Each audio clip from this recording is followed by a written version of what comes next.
আগের ভিডিওতেই তোমাদেরকে বলেছি যে নতুন জিনিস দেখলেই আমার পরতে ইচ্ছে করে, তাই বাড়িতে এসে আবার একবার জুতোটা পরে দেখলাম আর সিরাজকেও দেখালাম যে আজকে আমি আমার পছন্দের জুতোটা ফাইনালি খুঁজে পেয়েছি। দেন এটা ছিল আজকে সকালের ভিডিও। আর তোবা কতটা দুষ্টু হয়েছে সেটা তোমরা নিজের চোখেই দেখো। আমি এই বাটিটাতে চা খাচ্ছিলাম, সেটা দেখে তোবাও এসে এখন চা খাচ্ছে আমার সাথে। আজ সকাল থেকেই ঝিরিঝিরি বৃষ্টি পড়ছে আর তার সাথে ঝোড়ো হাওয়াও বইছে, তাই ইচ্ছে করলো খিচুড়ি বানাবো। সিরাজও মত দিল, তাই আমিও শুরু করে দিলাম মন খুলে খিচুড়ি রান্না করতে।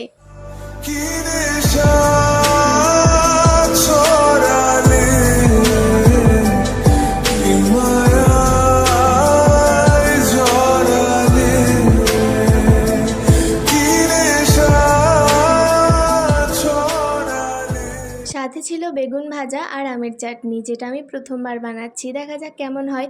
সবাই ভালো থেকো, দেখা হচ্ছে পরের বার।